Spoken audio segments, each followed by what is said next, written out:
I wish we'd get past the zombie thing, man. I'm really tired of zombies.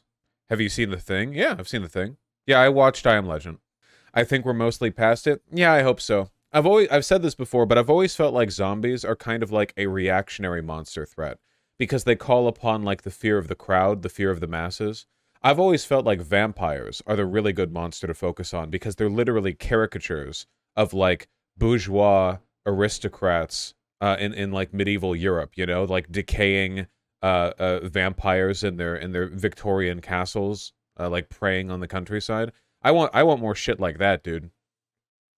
The problem is every time they try to do something modern with vampires, they fuck it up by making it like, oh, dude, these ain't your grandma's vampires, all right? These vampires live in L.A. They go to parties, or like Blade, where it's like, yeah, they do parties and they put blood in the sprinkler system. Shut the fuck up. Give them a castle. Give them a glass of wine. Come on, come on. Gay vampires? No, they can still be gay vampires, just not club vampires. And yes, I liked Blade. What about Lady D in Resident Evil Village? Oh, she's only a vampire in like the aesthetic sense. She doesn't really. Well, she is. I guess she is like a noble in a big decaying castle, and I respect that. But like, you know, it's to make her sexy. Like she's the sexy big lady, big sexy lady. Which I'm totally okay with. What about Vampire the Masquerade Bloodlines? Guys, I'm sorry. Vampire the Masquerade Bloodlines was a good game, a great game even, with a lot of problems if you replay it. But I do not like the direction people take with vampires. I just don't. I don't like all these like, what if vampires are like hip and cool? No, the whole point is that they're out of touch. A vampire shouldn't know about modern culture because they're out of touch. That's the whole. If you want to do modern vampires, a closer example would be having it be like the Koch brothers or whatever, like out of touch billionaires who stay in their like gigantic, you know, $27 million mansions and affect politics from a distance. And then like occasionally they eat one of their gardeners or something. I don't know. What about Dio? Okay, guys, Dio's not a real vampire. Come on. They call him a vampire and they're like, all right, time for some vampire powers. Freeze, psychic, and then like where everyone remembers him from part 3, it's like, oh yeah, Zawoldo, the classic vampire power. You know, I remember that shit from Dracula. Castlevania, you march your way all the way up to the top of the castle spire, and he fucking freezes time on you. You know, he's like a vampire in the most tangential. So he's a vampire as like a side gig. Okay, his primary job is being a mean bitch. Okay, but What We Do in the Shadows Lamau, they ask what if vampires were stupid from their time in the modern world. Yeah, isn't this one of the things that make What We Do in the Shadows really funny? That you have, like, a collection of completely out of touch, like, you know, of different historical periods, but, like, old vampires that are just trying to shamble their way through modern life because they're immortal and incredibly powerful. Yeah. Yeah, I like What We Do in the Shadows. Pretty good. I have not seen Midnight Mass. Is there any depiction of a vampire in media that's better than Castlevania? I think that the Castlevania animated series did basically the best job that we've seen recently. I do believe that. They did not in any way, shape, or form shy away from like the classical Dracula, you know? They did exactly what they needed to do. They understood the assignment and they stuck to it, all right? Big props for that. It's not always good to like reinvent the wheel. You know, if you're making a story or a show about a vampire or something, and you're like, oh, well, what if we do this twist on it? You don't have to always do a twist on it, you know? You can just do the thing really well, and people will remember that. Where's him brooding on his throne? Look at him. He spends the entire first season just sitting here. Oh, wait. Hold on. This is a collage image. Where's an actual screenshot? Why is it difficult to find a screenshot? I know we spend so much time on this throne. Didn't you just complain about zombies being overdone? Are vampires overdone? Fine, what about mummies? Yes? Nah. Nah. Aren't mummies racist now? Nah, f that. Mummies are just racist depictions of zombies. Guys, it's okay to stereotype ancient Egypt. It was 4,000 years ago. There are no more ancient Egyptians. There are no more followers of Set, all right? It's fine. It's a dead religion. It's okay. You just reminded 90% of chat that mummies exist.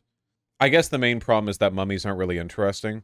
The only lore around mummies is that, like, when you open up their tombs, they curse you, and the only reason that's a thing is because it was rumors and myths that British people made up for themselves to keep themselves entertained while they were pillaging the ancient tombs of Egypt.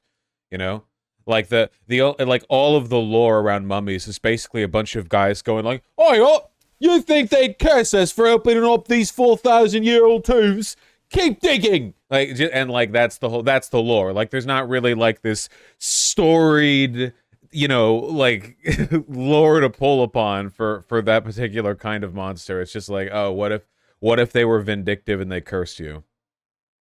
The mold-induced dementia. Just a bunch of brain-addled Anglos. No thanks, Andre. We still have half the stuff we looted. Yeah. Do you enjoy Lovecraftian media? Well, yeah. Some of it. I would say Lovecraftian stuff actually is overdone, but a lot of it is overdone, like, mimetically, where it's like, you know, haha, Cthulhu plushie, haha, like this, that. I think that when it's actually done seriously, I think it's pretty good, you know? It's just important for people to understand that when it comes to Lovecraft stuff, less is more. Like, insanity is the big theme, right? If you just walk into a room and you see, like, level 3 eldritch horror to beat with a stick, then it's not, like... It's eldritch. It's not even eldritch in aesthetic anymore. It's just like a reference to Lovecraft. It's not Lovecraft, you know? A good example is the warp from 40K. Yes, the warp from 40K is undeniably Lovecraft-inspired, for sure, yeah. I think cosmic horror is really hard to do outside of literature. Yeah, that's because you can be flowery and poetic with literature. You can be evasive, and you can like describe things and kind of like half-truths, like incompletely conceptualize something. Whereas if you're visualizing something, you don't have to show everything, but the nature of the medium kind of requires that you put a little more forward. Does anyone remember the Cosmic Shambler from that one Lovecraft game?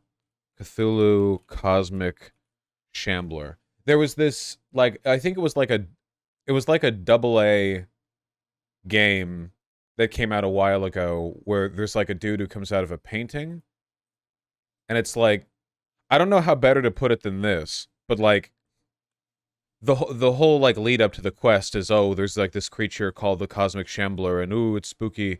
But then like you trigger the event and the cutscene happens, and like there's a Cosmic Shambler, and it's like, oh, I guess it's just like a fleshy monster dude. I thought a Cosmic Shambler would be some kind of like ethereal, like otherworldly monster. It looks like you could shoot this thing. It has biological processes. This is flesh. You know what I mean? But like if you describe this in a book, you could go like, I don't, you could describe like, you know, the twisted gangless form of the blah blah. Yeah. The fact that it's not made out of stars is gay. I agree. Yeah, it can be pretty difficult to do. This is actually one of the reasons why people remember that one Lovecraft game, the one that's based on Shadow over Innsmouth, where the protagonist goes around Ismouth. What, I forget which one it is. Sinking City. It's the old one. It's the one that's like 20 years ago. Which one is that called? It's called Call of Cthulhu Dark Corners of the Earth. Call of Cthulhu Dark Corners of the Earth. I think one of the reasons that people think really positively about this one is, hold on, can I play a bit from Mandalore? 1 second. Listen, if we're doing this, okay? 1 second.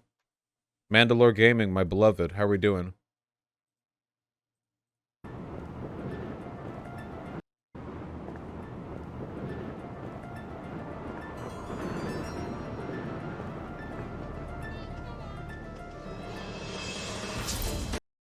About it then, or stealing, going interacting with the environment. However, it's not a death drowning in a pool of Vaseline with Parkinson's, like Doom 3. If you've never played Doom 3, just Burnham. I'm a friend. Here we go. Could you direct me to the non-linear RPG? When it got closer to release, the game nearly had deathmatch maps, so there's a lot of different direction. I'm going to talk about the game in sections, avoiding major spoilers. While it's not a different game every chapter, things do get shifted around a lot. The prologue gave the impression that Call of Cthulhu would be an adventure game, and the first chapter holds that up. Investigate the town of Innsmouth. Could you direct me to the First National Grocery Store? I hear they have a shop in town. I don't know nothing about that. Oh, well, you see, I'm looking for a young lad called Brian Burnham. I'm a friend of the family. He worked in the store. Don't know who you're talking about, fella. Innsmouth is incredible. Do you know the Burnham lad? He worked... Please, stop bothering me, stranger. Whether or not you know the backstory, just exploring through the town is an experience. There's something so obviously wrong with the town, and if you look hard enough, you'll find peaks of things to come. Even though the town is populated, it gives me the same feeling the first time I played Silent Hill. There's something out to get you. Jack starts having visions through the eyes of something. I think this works way better in terms of a visual medium, because in this case, you're kind of seeing glimpses of the horror through the, yeah, Vermin, that's a god in Lovecraft. You're seeing glimpses through the horror through the corrupted behavior of the villagers at Innsmouth, you know what I mean? So, like, you can encounter an Innsmouth villager, and they can be, like, a flesh and blood human, because they are kind of human, and the real horror is like, okay, if this is what they're like, what made them like that? You know what I mean? You can do more with that, I think. Wait. They don't move or sound human. Where's that one guy with the voice? If you look around, you'll catch... Is pathologic Lovecraftian horror? No, it's not. There are a lot of, like, tonal similarities, but it's not Lovecraftian, I don't think. Lovecraftian is distinctly Western. It's about fear of the other. It's about fear of the unknown. And pathologic is more about the incredible, unimaginable despair of being faced with circumstances beyond your control. I think it's different. Yeah, pathologic is just Russian. That theme is peak Lovecraft. Okay, the problem is that Lovecraft is Western, whereas the stuff that pathologic is based on is, like, very distinctly Russian. I'm not an expert on Russian literature, but I'm pretty sure that if you talk to, like, a Russian, like, historian or, like, art historian or something, and you were like, oh, yeah, haha, this is like Lovecraft, they would give you a look, and then they would point you to a bunch of, like, mid-19th century stuff that pathologic calls on that predates Lovecraft. You know what I mean? Glimpses of people watching you from the shadows. From time to time, you'll wonder if you saw something at all. No music stinger, it just happens. Since old Lady Warren's passed away, the food is rotten. While you investigate, most of the townspeople are very little help to you. Do you know the Burnham lad? He worked in the First National. Damn rightly says I know him. Innsmouth don't take too kindly to them from out of town. Get lost, stranger. Damn rightly says I know him. The old woman's dead. Do you need any help? You know what I mean? I don't know. The Yellow King? Yeah, the Yellow King is great. It's worth a read if anyone wants to. They're all scrungly. What game is this? It's Call of Cthulhu Dark Shadows of the Earth or something like that. There are a ton of different artistic depictions of how the people in the town of Innsmouth look, and I love them. Artistically, like, there's so much you can do with this. Because this is what I mean, right? Like, so this is a flesh and blood depiction of something that evokes the, like, cosmic unease because of the implication of what led them to be like this, you know? Like, here's an example of what I'd say is bad. No hate to the artist or whatever. They're going for a different thing. But it's like, you know, oh, Shadow over Innsmouth. They're like a bunch of cultists who worship a fish god, right? So, like, here, it's like fish people. And again, I think this is fine for a cartoony thing, but if you're really trying to keep the Lovecraft, like, aesthetic and tone, this shit is so good. Because it gives you that sense of unease and otherness without just full-on turning into, like, oh, it's an RPG monster. You know what I mean? This is the art, I think, over the, one of the most popular book cover renditions. Look at this. I think this is great. Doesn't this look great? Because this is, like, plausibly deniable. This guy looks like he could just be kind of a f***ed-up, scrungly guy, you know? But he also looks fish-like. Look at the way his lips are turned and his eyes are bulging. Yeah, it's uncanny. It's uncanny in a really compelling way. I really like that stuff. When it's done well. See, this I'm not a fan of. This is the protagonist of Innsmouth, like, hiding from the villagers. But I think this is too much. Like, okay, now they're like World of Warcraft, like, Naga Murgle monsters or whatever. You know what I mean? Once you like put this stuff to pen, it kind of loses its impact. Even though eventually he would encounter things that look like this. How do we feel about this? I kind of like this. It's a little more cartoony, but I like what they're going for a lot. Because aside from the eyes, it does kind of have that plausible deniability, you know what I mean? Of whether or not it's just a cartoony depiction. You know what I'm talking about? This one's really good, in my opinion.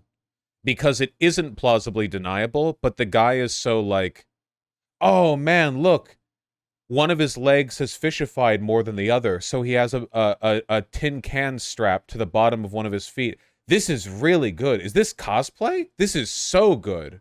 Is this... Yeah, I don't know if this is a sculpture, a cosplay, or what, but that's really, really good. Yeah, oozing with character. There is, like, so much going on here. I would simply kill myself. Well, I think this guy is happy to be joining with the fish gods. This one isn't plausibly deniable, it's more over the top, but it's one of my favorite pieces of Lovecraft art, and it's something that I've turned into, like, the character portrait for a whole, like, race of people in a D&D campaign that I'm doing. I like this one a lot. Because it looks fully fish-like, but there's this, like, tragic lost humanity to it. I think the art is really good, even though it's not in the same, like, degree of plausible deniability as the other, Is that what the Sahaugen look like? No, no, this is the Acolytes, Vermin. Sahaugen are, like, gigantic, like, fish brutes. I always think of them as the fishmen from One Piece.